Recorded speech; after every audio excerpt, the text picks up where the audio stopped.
Hello and welcome to Replay Value. Bach's Cello Suite Number 1, a light shower of rain, bikes rattling along as they slowly trudge onward. I don't often talk about the sounds of these scenes because it's hard to capture in words. But to be frank, it's not possible to appreciate this scene unless you listen to it and experience how the sound design of Hyoka goes the extra step in pulling you into the world.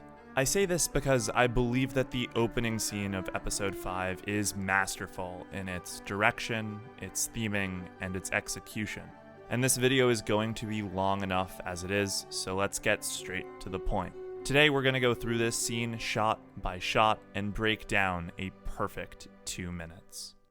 The opening shot is an establishing shot, or re-establishing, as it picks up right where we left off in episode 4, still in the rural countryside with Hotaro and Satoshi, walking back in the rain. The next shot looks up to see the depth of cloud cover, to show the grayscale that these clouds exhibit, before the following shot turns to see the raindrops landing in a puddle, creating a ripple effect and reflecting those same varied gray clouds.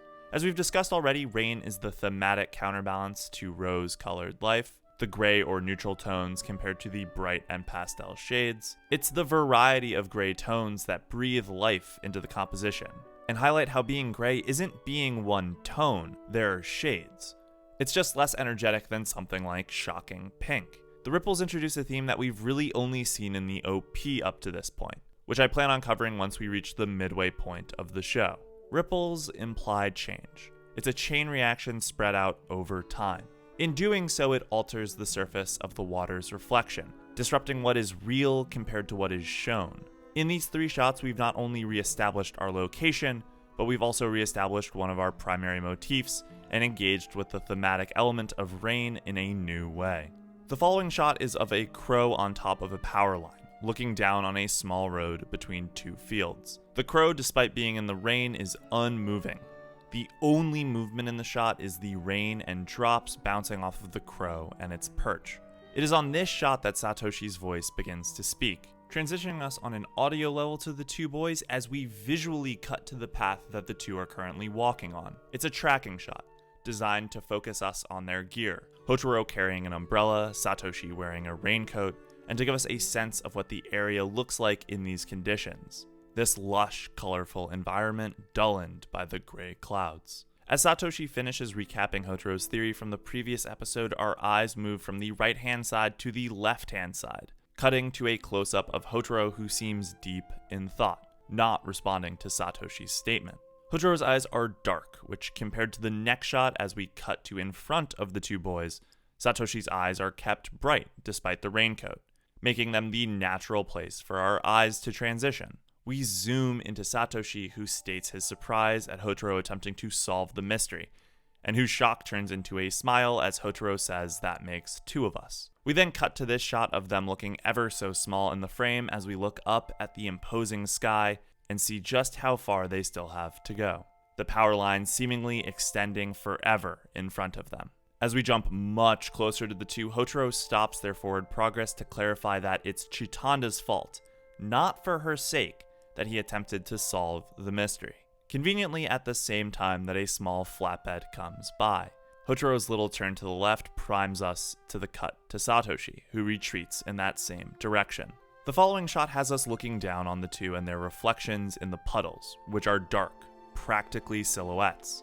But as the flatbed drives by creating ripples through the puddles, we jump further in to look at Hotaro seeing his own reflection in the water changing, ebbing and flowing as Satoshi asks the question that seems to have Hotaro reconsidering his whole understanding of himself. Did you find the answer to this mystery for Chitanda? It is at this moment that the sun begins to peek out from the gray clouds, and this newfound character revelation for the audience, but also seemingly also for Hotaro, reveals itself. I'm tired of being gray, Hotaro says, closing the umbrella.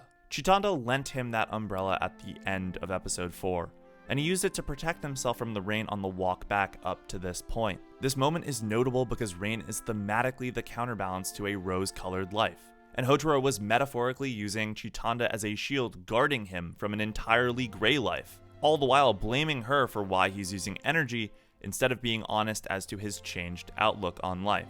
which is what he does as he closes the umbrella. He's no longer using Chitanda as an excuse.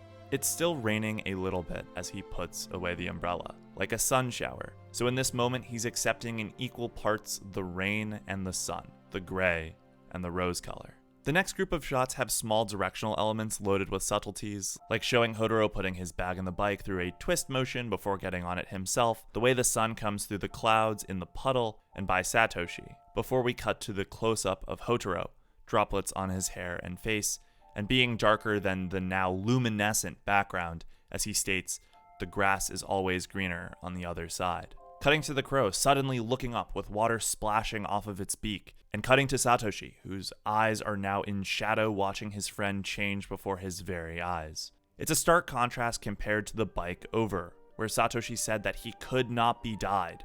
But here in this moment, he seems different to the Satoshi we've known over the last 4 episodes. And as we zoom out from these two, we see how bright the background is now compared to the earlier images, as though the world has become brighter as Hotaro has his revelation. It also matches his grass is greener comment, as the grass and the world have literally become greener than it was under the gray clouds. And these partial reflections in water suggest that even these comments only show a part of the total picture. The totality of both Hotaro and Satoshi have yet to be revealed. As we cut to one of those puddles for a reflection of Hotaro as a single drop of water ripples across its surface, Hotaro reflects on how his gray life hasn't allowed him to find anything interesting, as the clouds in the reflection take on a more gray color than the sunbeams. The crow at that moment takes off to the sky, and the following shot shows these patches of sunlight falling through, separating Hotaro and Satoshi.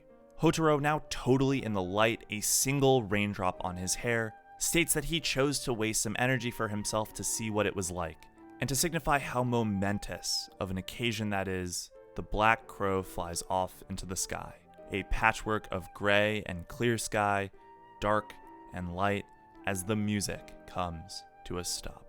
Hotaro, in the light of his revelation, asks for Satoshi to say something, and Hotaro looks back to see Satoshi completely in the dark, shadowed by clouds and his raincoat, making not only the image incredibly dynamic, but further thematically suggesting that Satoshi isn't as simple a character as has been let on to this point. Satoshi asks if Hotaro wanted a rose-colored life, and we as an audience already know the answer through the colors and motifs we've seen throughout this scene.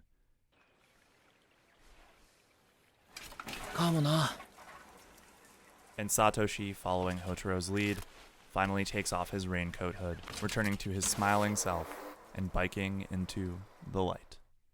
In 2 minutes, Hyouka was able to re-establish our major theme, implement new motifs to symbolically show how Hotaro changed, produced our first glimpse that Satoshi is more complex than he lets on, and throughout it all made every single shot and sound a delight to absorb.